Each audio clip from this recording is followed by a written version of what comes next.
يا سلام بقى على الأكلة دي، بجد أكلة تحفة. هتشركوا جدا في العزومات.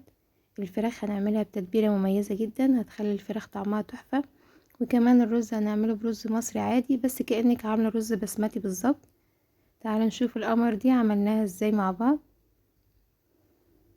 اول حاجة جبت الفراخ وغسلتها كويس قوي، ونقعتها في دقيق وجنزبيل وليمون وملح، وشطفتها كويس قوي ونشفتها.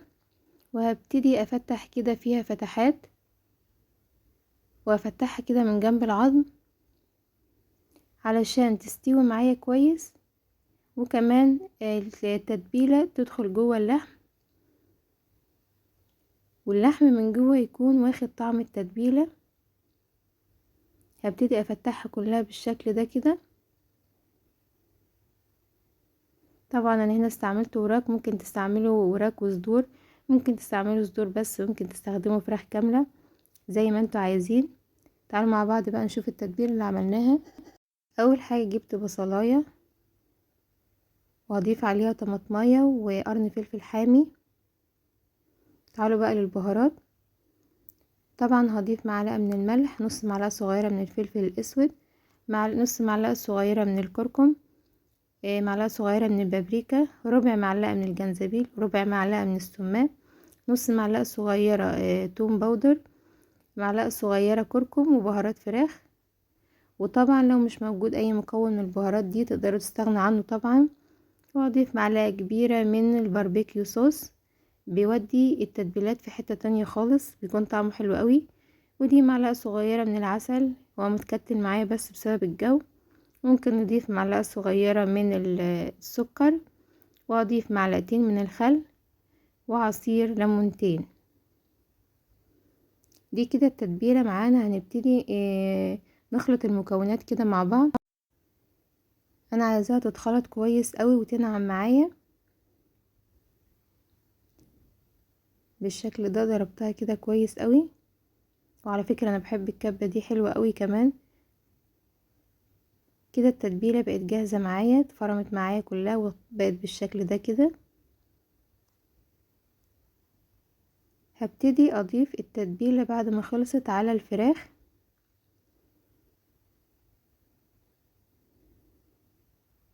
بالشكل ده كده. هبتدي افرك التتبيلة كويس قوي في الفراخ، وهدخل منها تحت الجلد وفي الفتحات اللي احنا عملناها. اهم حاجة ان انا افركها كويس قوي في الفراخ عشان الفراخ تتشرب من التتبيلة كلها. كده الفراخ بعد ما خلصت معايا واتبلت كويس قوي بالتتبيلة، هبتدي اغطيها واسيبها في التلاجة ليلة كاملة، مش اقل من ليلة، عشان تستوي معايا ويكون طعمها حلو. هنا الفراخ بعد ما سبتها في التلاجة ليلة كاملة وشربت من التتبيلة، هبتدي اجيب صينية واضيف عليها شبكة الفرن. لو مش موجود عندكم الشبكة دي، ممكن اي شبكة او شبكة الفرن العادية، نفس النتيجة. هبتدي ارص الفراخ كده على الشبكة،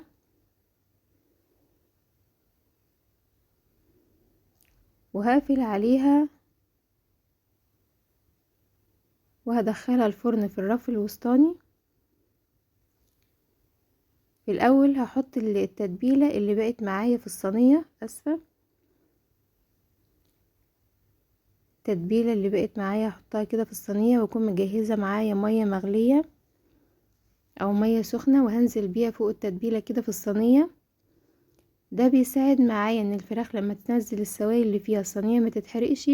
وكمان المية السخنة بتساعد ان الفراخ تفضل طرية معايا وتكون جوسي ومستوية كويس، ما تكونش ناشفة. وهدخلها الفرن في الرف الوسطاني على درجة حرارة وسط. هبتدي اجهز معايا الرز.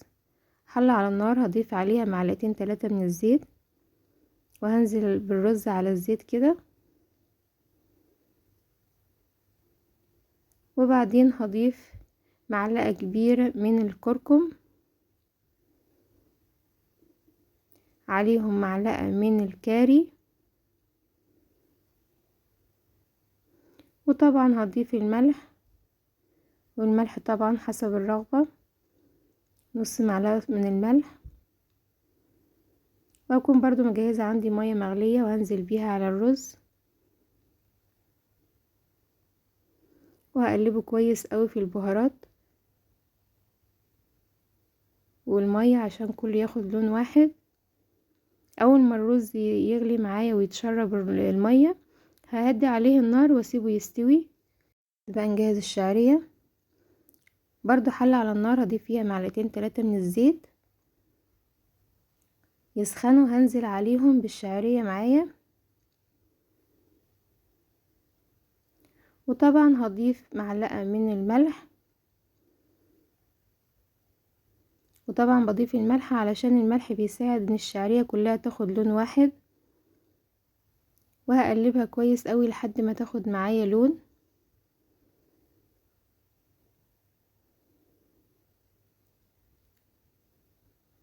كده خلاص الشعرية اتحمرت معايا وخدت اللون الذهبي. هضيف عليها نفس البهارات اللي ضفتها على الرز. هضيف معلقة من الكركم ومعلقة من الكاري.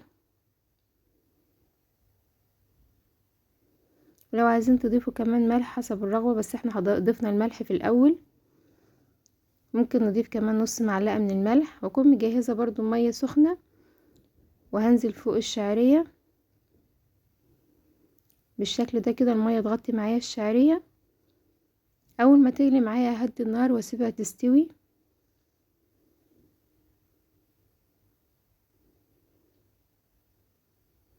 وهنا كمان الرز استوى معانا، شايفين الرز لونه تحفة ازاي ومفلفل. وكمان الشعرية استوت معانا. هتستغربوا ليه انا عملت الشعرية في حلة كبيرة، تعرفوا ليه دلوقتي. كده خلاص الشعرية اول ما استوت معايا هقلبها كويس قوي واتاكد ان هي ما لزقتش في الحلة. عملت الشعرية في حلة كبيرة علشان هضيف فوقيها الرز بالشكل ده. كده هضيف كمية الرز اللي عملناها فوق الشعرية. هتقولي ليه طب لو ما عملناش ليه الرز والشعرية في الاول مع بعض في حلة واحدة من الاول؟ هقول لكم بتفرق جدا في الطعم وفي الشكل كمان. جربوها بالطريقة دي، بيكون طعمها حلو قوي وكمان شكلها بيكون حلو قوي، كأنك عاملة رز بسمتي بالظبط. شايفين شكلها حلو ازاي؟ جربوها بالطريقة دي وقولوا لي رأيكم. بعد ما قلبتهم كويس قوي هغطيهم واسيبهم على نار هادية لمدة 10 دقايق. وهنا الفراخ كمان طلعت معايا من الفرن، شايفين خدت لون حلو ازاي وكمان بيكون طعمها تحفة. تعالوا مع بعض نغرفهم. اول حاجة اجيب سرفيس كده وابتدي اغرف معايا الرز.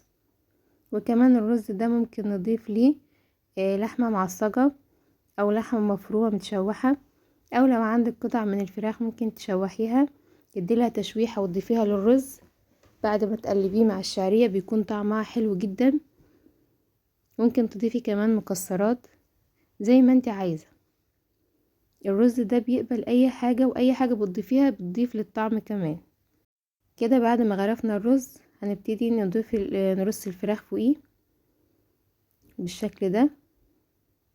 الطبق ده بيكون حلو قوي في العزومات، بيكون طبق رئيسي، بيكون شكله حلو وبيكون كمان طعمه حلو.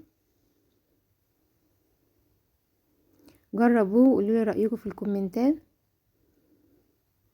شايفين شكله حلو ازاي؟ لو عجبكم فيديو النهاردة ما تنسوش اللايك والشير والاشتراك في القناة وتفعلوا الجرس. ولو عجبكم الفيديو ما تنسوش دعوة حلوة، واشوفكم في فيديو جديد، والسلام عليكم.